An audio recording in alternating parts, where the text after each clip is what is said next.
Hey class, we're going to be talking about the basics of government today. I want to pose to you a couple questions, and then we'll talk about them more in on class on tomorrow. So, what is a government? The formal definition is an institution through which a society makes and enforces public policy. Not really sure if that helps us too much, but you guys know what an institution is. You might wonder what a public policy is. Public policy are all the things a government decides to do. Uh, if a government decides to go to war, for example, that declaration of war is a public policy.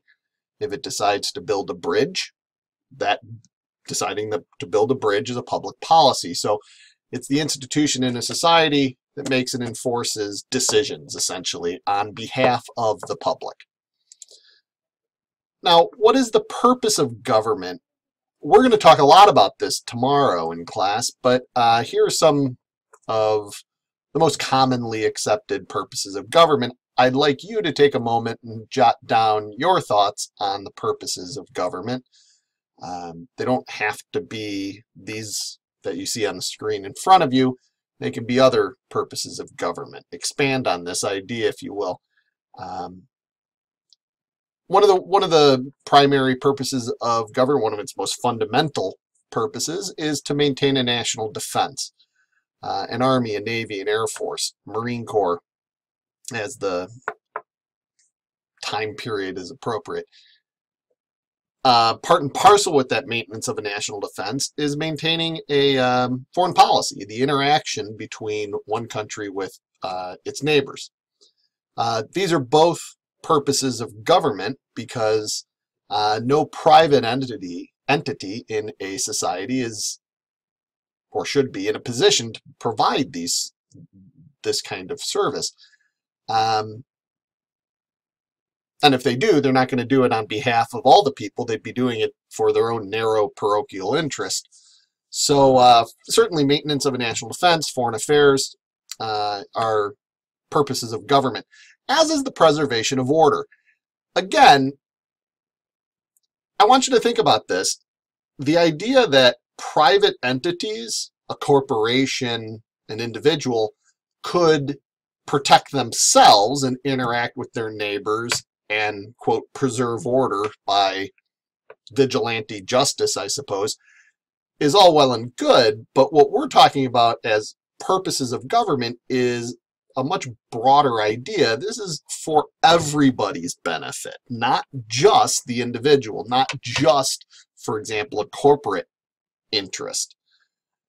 So if you're going to preserve order for society, you got to set the rules down. Well, what do we call the rules of society? But, yes, that's right, laws or regulations, the rules.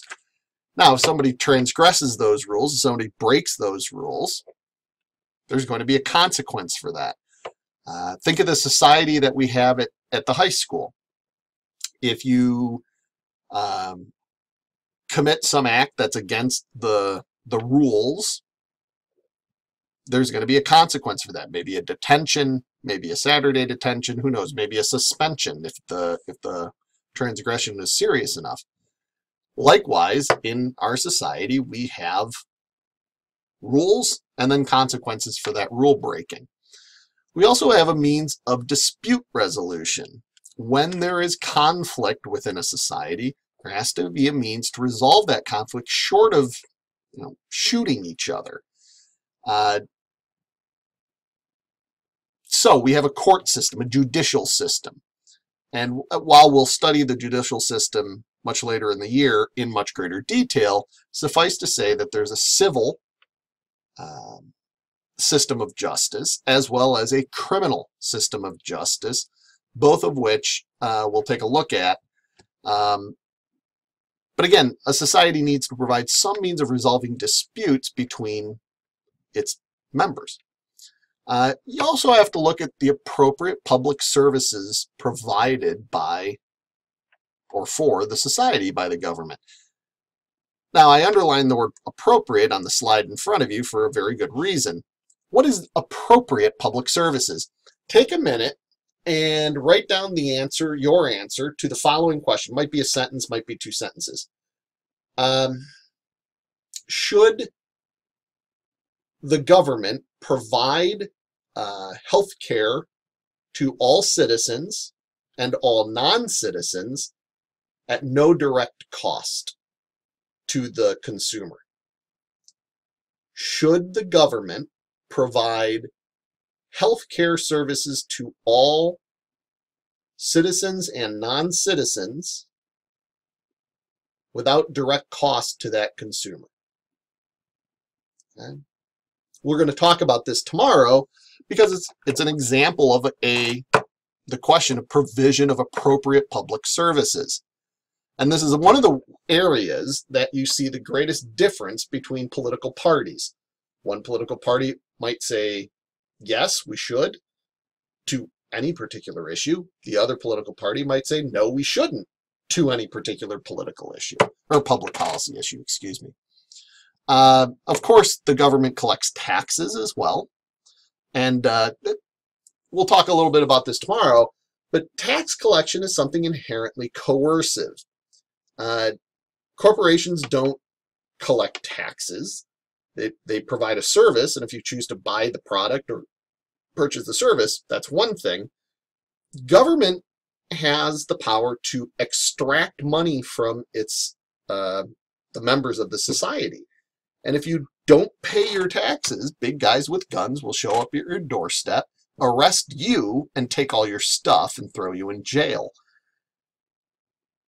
So how do we balance that coercive and protect against that coercive power of the state? And that's something we'll end up talking about. Are there rules for the government as much as there are rules for people? Finally, another purpose of government, the socialization of youth. You're required to take government class. You're required to take U.S. history class. You're required to take a certain number of years of math and English and science, etc. Why does the government require you to take all those classes? There has to be a reason for it. And my guess, and we'll talk about this tomorrow, but my guess, part of it's going to be because it's about the socialization of youth. The government has an ideal that they want all students who graduate high school to have a certain foundational level of knowledge. And the way they figure you'll get that is by requiring you to take these classes. Now, there's other aspects of socialization, saying the Pledge of Allegiance, citizenship, all that kind of stuff. But again, socializing youth to become a certain kind of citizen is an important purpose of government as well. Now, every government, whether it's a dictatorship or whether it's a democracy, has 3 branches or parts to it. Whether they're incorporated in one person, all in the same person, whether 2 of the branches or parts are part of one person or one entity, or whether they're subdivided into 3 or more branches, every government is composed of a legislative, executive, and judicial power. Okay?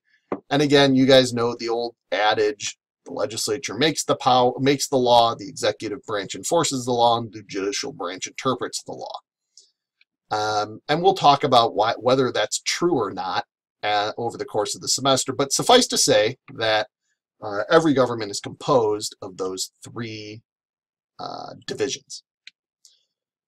Now, there's lots of ways you can compare governments, and I like to look at 3 different ways to compare governments: by who participates in the government, by how power within the government is geographically distributed, and by the relationship between the executive and legislative branches.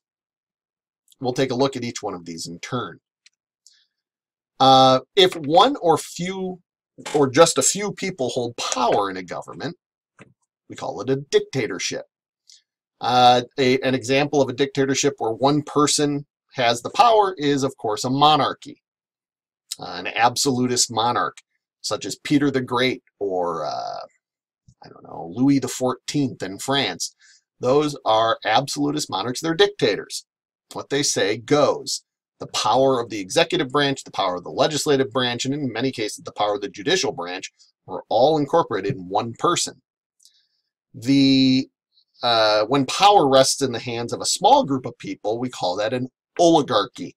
It's also one of my favorite words in government, oligarchy. Let's roll that one around a little bit, oligarchy. That's when a small group of people runs the show.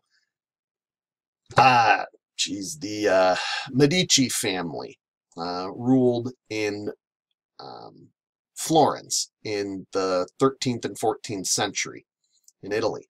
An example of an oligarchy, the merchant guilds that ran some cities in the Netherlands and in Holland a little earlier can be considered an oligarchy. Small group of people control a government. Again, both examples of dictatorships. On the opposite end of the spectrum is when you have lots of people participating in a government. We call that a democracy. A direct democracy, or pure democracy, is a system of government where all the people vote directly on laws and issues and matters of public policy that appear before them. There's nobody between them and the issue at hand. An example would be the New England towns, the town halls in New England. A indirect democracy is a representative democracy. That's a system that you're familiar with in the United States, where there are representatives that represent a population, a district, or a state, and those individuals vote on behalf of the people that they represent. Now, you can also compare the government by the geographic distribution of power within the system. This is the idea of levels of government between a central or national government and state and local governments. So we have three examples: a unitary system whereby the national government in essence creates the subunits below it. Great Britain has a unitary system. It creates and gives the power, whatever power it wants to counties or lower, smaller units of government. So power comes from the central government and it goes to the lower government because it created those lower governments and decided how much power they'd have. A confederate system is a system where the power distribution is kind of flipped around. Here you have two levels of government. The lower level of government, the states, have the majority of the power. They're independent sovereigns, and they grant a certain lesser amount of power to the national government. So you have a strong local government, strong states, and weak national government. An example, the Confederate States of America, the Articles of Confederation. Finally, you have the federal system, where you have two levels of government again, the national government and the state governments, and each one of those has their own set of responsibilities. The national government might be responsible for national defense and foreign policy, while the state governments are responsible for education or other local matters, transportation, roads, that kind of thing. That's the United States system. Finally, you can compare governments through looking at how the executive branch and the legislative branch interact. You're familiar with the presidential system in America, where voters elect a legislature. They also elect a chief executive officer, a president, and those are separate branches, separate areas of power. In a parliamentary system, the voters elect a legislature, and then the members of the legislature elect a prime minister. Then that prime minister is head of two branches of government, the executive branch and the legislative branch. It's a lot of power in the hands of one person. So again, three different ways to compare government. I will see you guys tomorrow in class. I hope you have a wonderful rest of the day.